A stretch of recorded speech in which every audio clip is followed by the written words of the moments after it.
Okay, so what I want to talk about today, this is the very first lecture of the course, and I want to jump right into some material which is we teach at the very end of the course and is one of the great intellectual contributions in mathematics and logic from the 20th century. And some of you may have heard of this, called the Godel's Incompleteness Theorem. And there are actually two incompleteness theorems, Godel's Incompleteness Theorems, and I'm going to talk about the first one.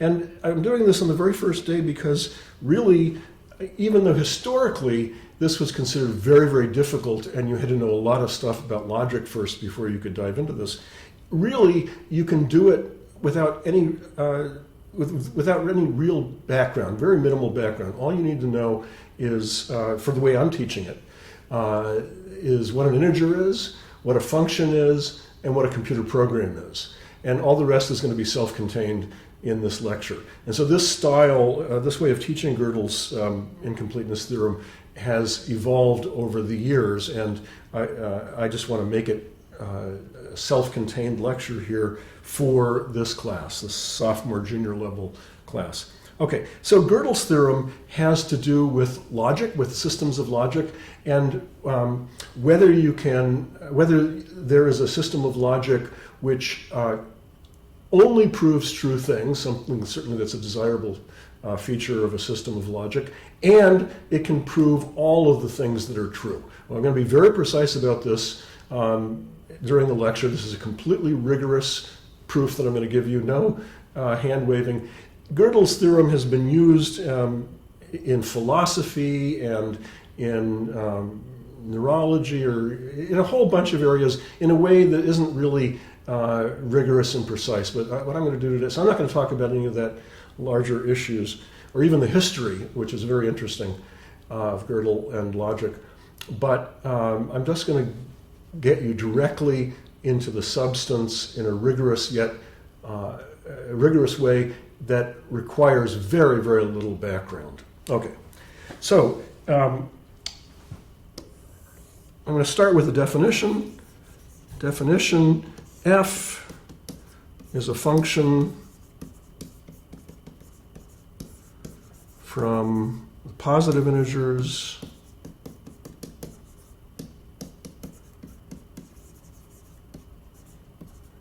to the set 0, 1.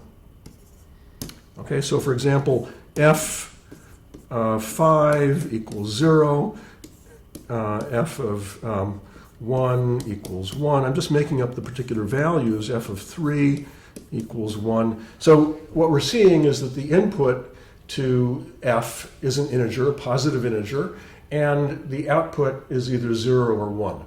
And when I say it's a function from the positive integers, I mean every positive integer has a value. Okay, so f of 57 is either 0 or 1, and it's known what it is. And so there's no limit on the size of the input. Right. So let Q be the set of all such functions. And when I say such functions, I mean the functions from the positive integers to 0, 1, the functions we were just talking about. And you can convince yourself that Q, the size of Q, is infinite. But nonetheless, we can define it, we can think about it, we can make arguments about it. All right. And then another definition. A function f that's in Q, it's one of these functions. So we're always going to be talking about these very restricted functions, the functions whose has input, the inputs come from positive integers and the output are 0, 1. And so a function f that's in Q is called computable.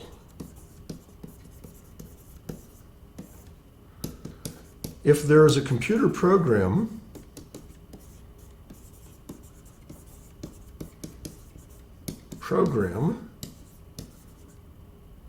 oops, running into the edge here. A computer program, let's call it P, which can take in any positive integer,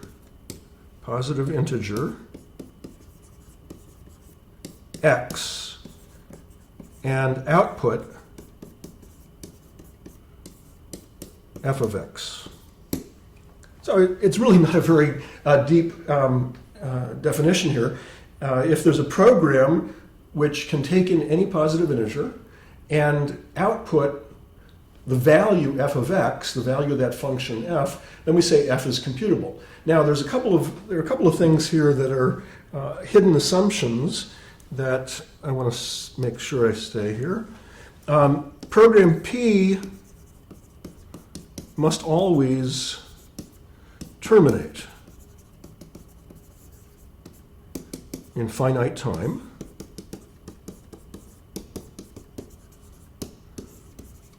For any x, any positive integer x, and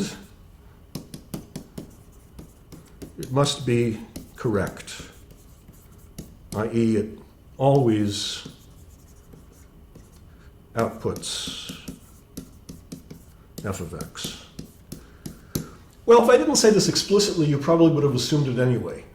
Okay, when I talk about a program that's able to compute a function, and the function is defined on every positive integer, then it's sort of implicit that I want that function to actually be able to take in any positive integer and finish in some finite time. We don't want the program to go forever, because then the program really isn't computing f of x. And of course we want the program to be correct. We want it to compute f of x when it's given x. So that's what it means for a function f to be computable. Okay? Definition, let A be the set of all computable functions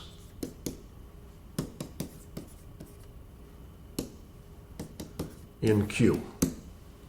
That is, of all the functions that are in Q, some of them are computable, some might not be computable, but we just can define A to be the set of those that are computable. So one way of writing this is that A is a subset possibly equal to the set Q. Okay? And then the first theorem that we're going to prove is that A is actually a strict subset of Q. That is, there are functions in Q that are not computable. There are functions, well-defined functions, perfectly good functions, but there's no computer program that can compute that function. Okay? And by compute it, I mean take in any possible value, positive integer, and in finite time correctly spit out the value f of x, if x was the input. Okay? So there are functions that are not computable. Okay? So I'm going to prove this, and this is actually going to be the workhorse of what we'll use to then prove Gödel's theorem. Okay, so proof. Okay, so first thing I want to say about a program, and this builds on your understanding of what a computer program is that you've all programmed, so you know this. A computer program is really just a series of statements where each statement is something constructed from a given alphabet. So a program is a series of finite-sized statements, each written over some finite alphabet. And I really should have said that, added here, that the program itself is finite size. Okay? Program is finite sized. Okay?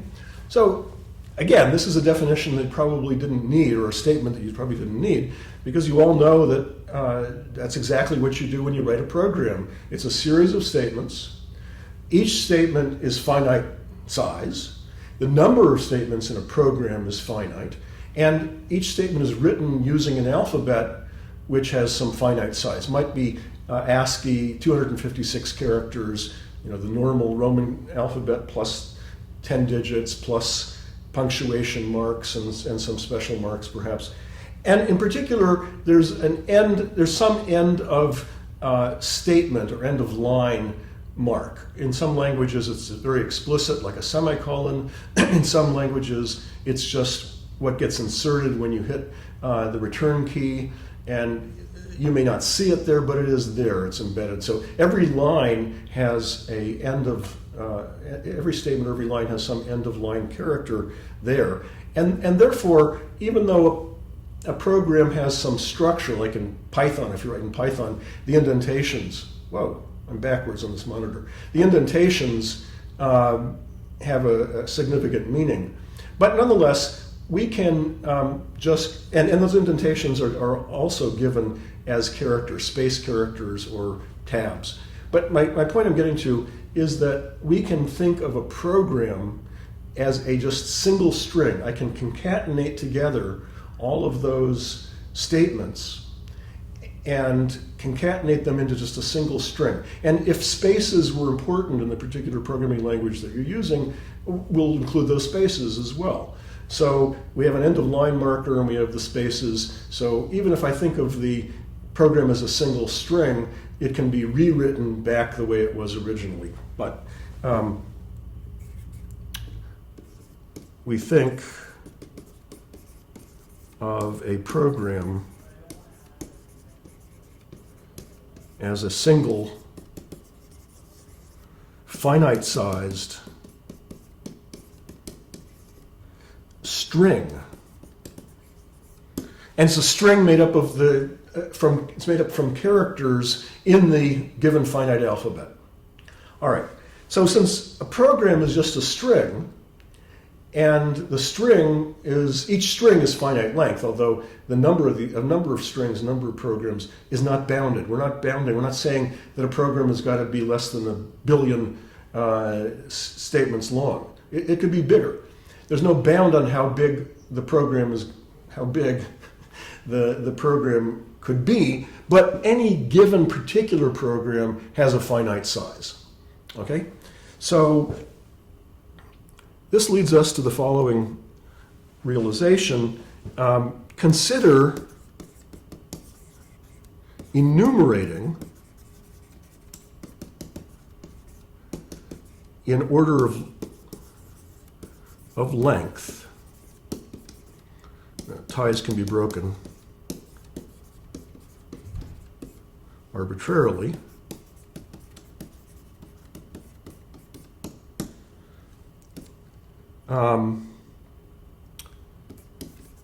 The strings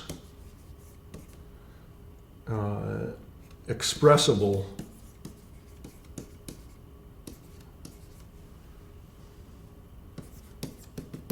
using the underlying alphabet.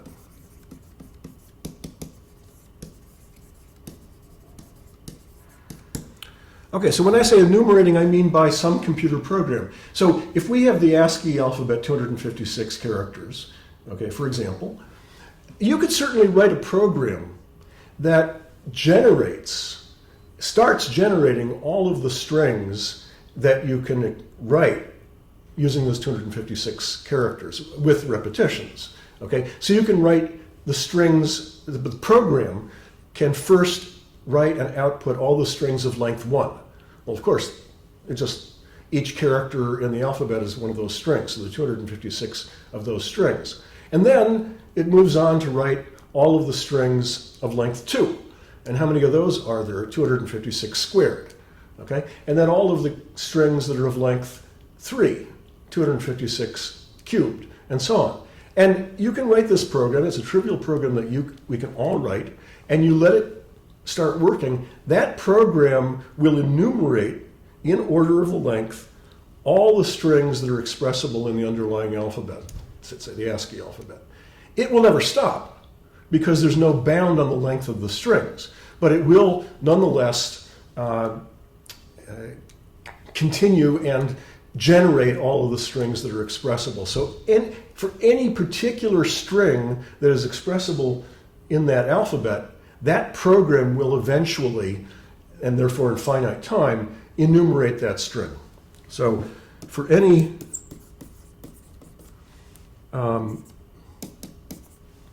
S that's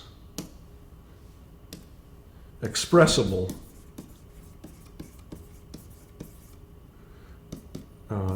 in the alphabet, or using the alphabet, the program will, in finite time, generate S. Now, I'm talking about actual enumeration because we're going to need that later in this lecture. At this part of the lecture, we didn't really need to explicitly talk about enumeration. All we need to talk about is the following consequence of what I've been saying. So the consequence is that there is a list, call it L, of all strings expressible in the alphabet. I'm not going to keep writing that out. Of all strings ordered by length. Okay, so here we have the single length ones, and then we have the ones that are a little bit longer. My drawing here is not terribly to scale, but then we have the ones that are a little longer. Okay. Bigger ones and so on. So there's this list, L, and it goes on forever. But it exists. We can conceive of it, and we can even write a program that does generate it, never terminates. But if you wanted to examine L, you could have this program, and you'd be just looking at these strings in order of length. All right. So it exists, and we can think about it. All right. Now, every computer program is a string.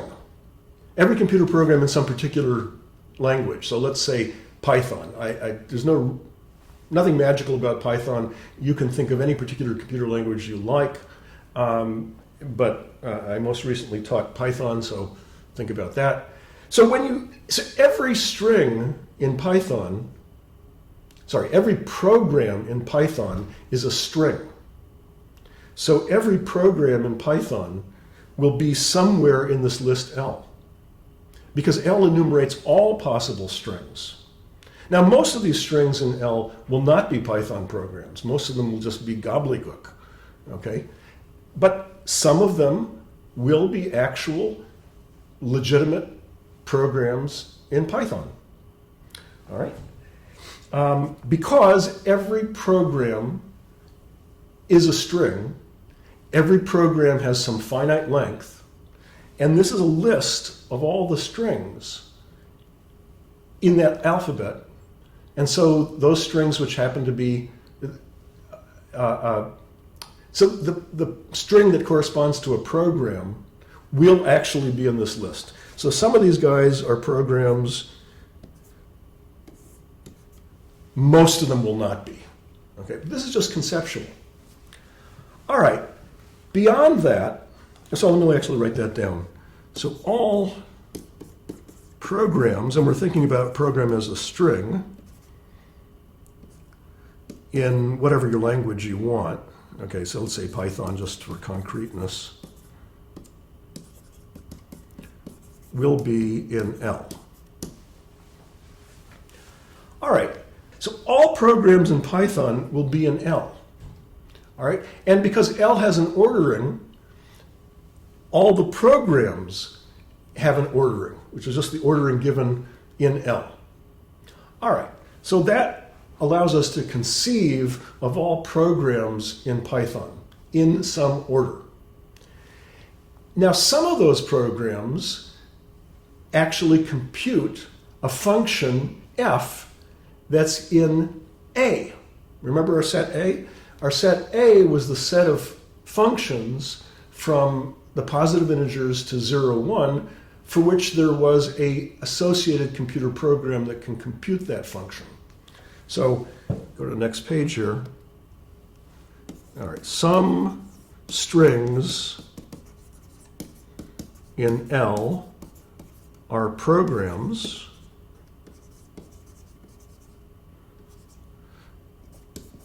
that compute a function in A. All right. A, again, was the set of functions that are computable. For each function, a set of functions from the positive integers to 0, 1. If I don't say that explicitly each time, that's implied. All right. So A was the set of computable functions. And therefore, for every one of those, there is some computer program. And now we have this list L, which contains all the computer programs in some order. And so therefore, every program that computes a function in A is there. Now, going back to my little drawing, here's L, and I marked off the things that are computer programs. There's supposed to be increasing length. And very few of the strings in L are computer programs. And among those, even fewer of them are computer programs that compute a function in A. But the converse is the key point. For any function that is in A, for any computable function in A, the program which computes it will be in L. So I can mark off the ones that are actually computer programs that compute some function that's in A. So the programs that compute functions in A, they have an ordering, and the ordering is given by their ordering in L. Are ordered in L. There's an infinite number of them, but nonetheless, we have defined through this mechanism an ordering of all of the computable functions. An ordering of the programs that compute the computable functions. And now we're going to take the next step and say, well, every one of these programs that we're seeing there is a program that computes a computable function, so that gives us an ordering of the computable functions. So a subset of this list L gives an ordering of the computable functions, i.e. the functions in A. Now there's one technical point here, which is that different computer programs can compute the same function. So in this list, L, we may have several computer programs that compute the same particular function. So the same function is going to be represented more than once in this list. But we'll see for the purposes of our argument, that won't matter. Okay, so now I'm going to build a table. Because we have that ordering, so this is going to be function f1, f2, down through fi, and it goes forever. And these are the functions in A.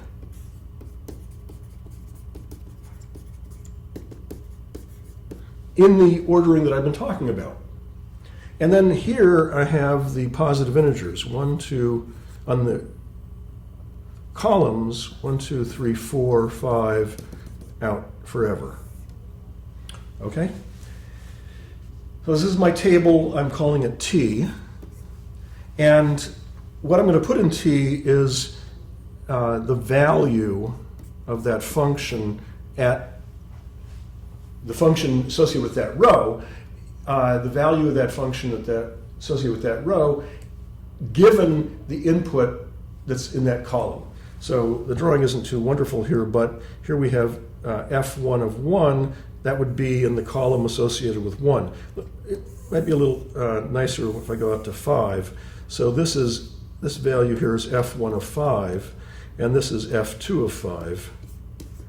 Okay, and down in the ith row we have fi of 5, and here we have fi of 1. So again, you can conceive of this table, even though it's of infinite size, and we're not literally talking about constructing it. But every row is associated with a computable function. It's a row that's associated with the function in A, and every column is associated with a positive integer, and every entry in the table tells you the value of the function associated with that row, given the value associated with that column. So we have this table that has along the rows all of the computable functions, all the functions in capital A, and has along the columns all of the positive integers, and has inside the table the value of that given function at that particular integer. All right, so we can conceive of this. Okay, so now I'm going to define another function. Okay, a function f bar of I, and this function is going to be in Q. That is, it's a function which takes in positive integers and outputs either 0 or 1 for each one. And therefore it's in Q. That's the definition of Q. Now, what is the value of f bar I?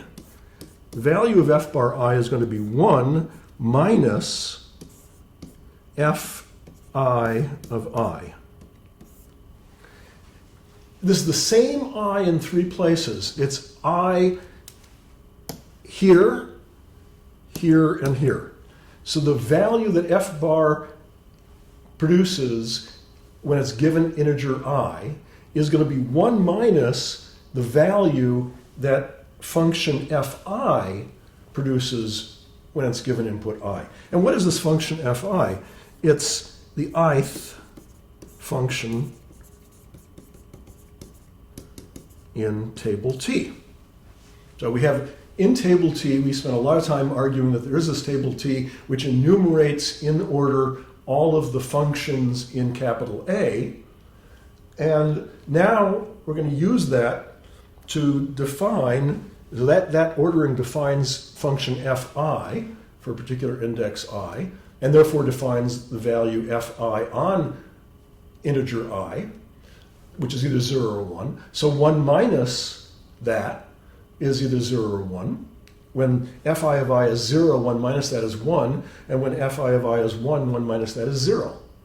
So f bar I is well defined, and it's in Q. Perfectly correct, appropriate function. Nothing smelly about it at all. All right. So now I can ask, is this function f bar in A? We know it's in Q, but is it in A? That is f bar a computable function?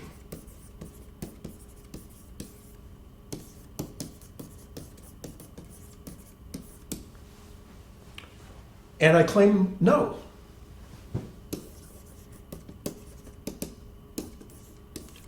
It's not a computable function.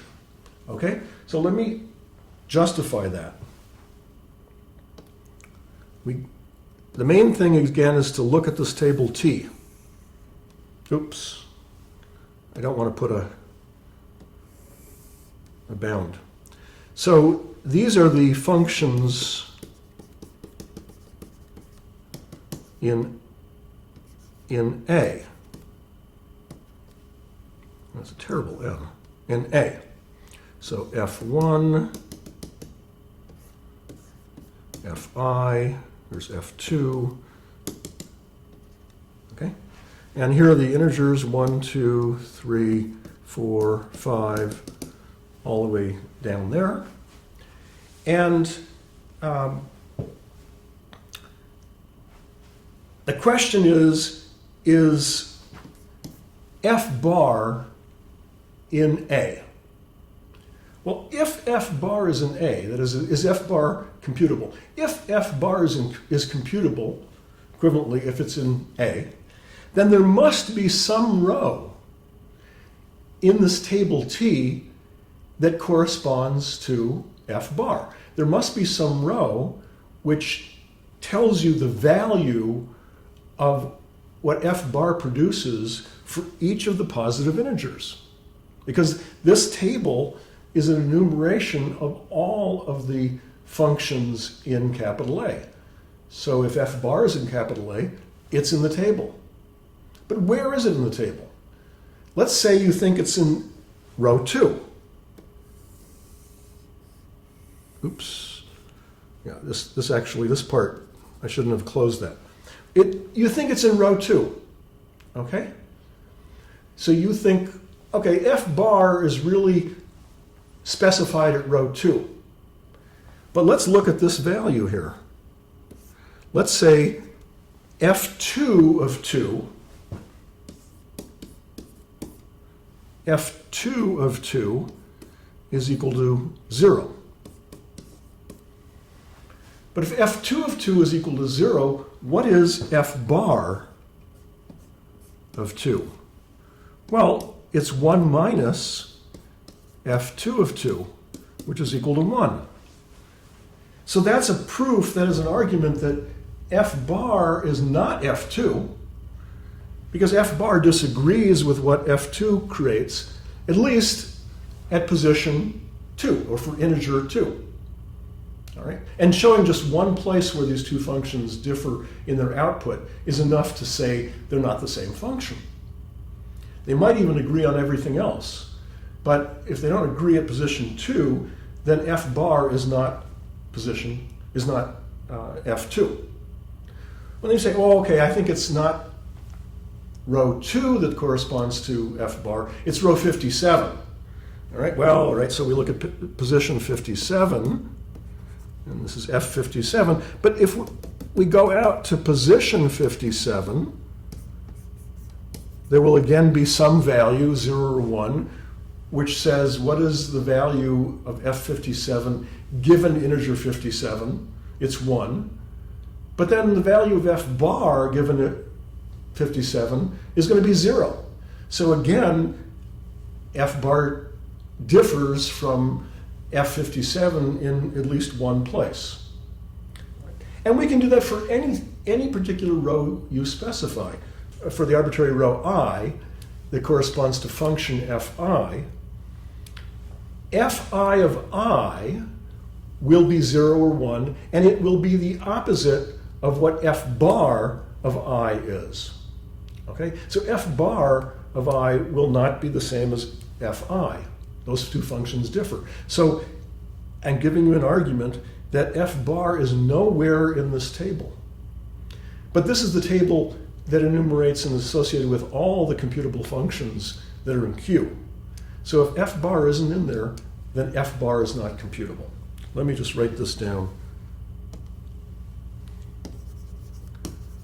We have shown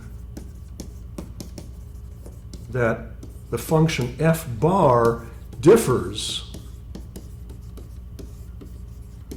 from any Fi in T, or maybe I should say every Fi. Okay? So F bar is not a function of the functions that are listed in T.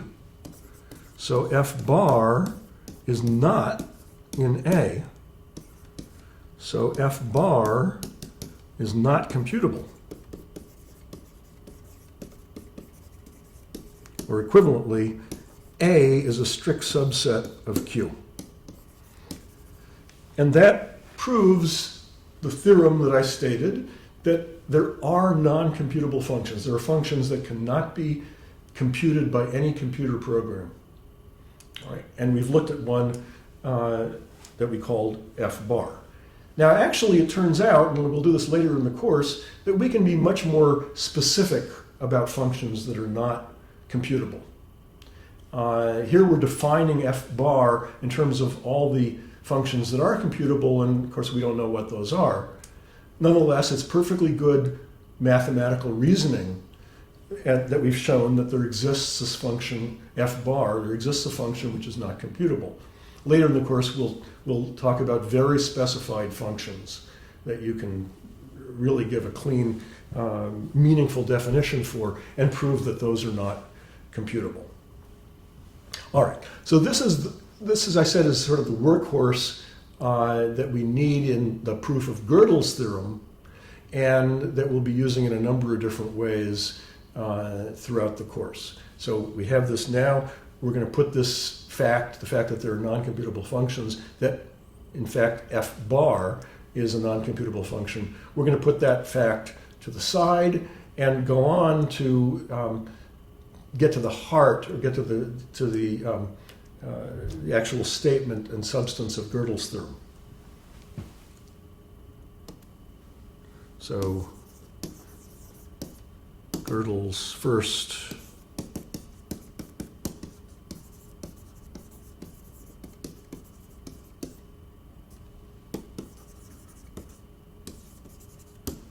and in order to do this, we need to define what a logical system is, or I'm calling it a formal proof system. And once we get a definition, a clean understanding of what a formal proof system is, then we'll be able to restate Gödel's first incompleteness theorem and use the fact that there are non-computable functions to actually prove Gödel's theorem.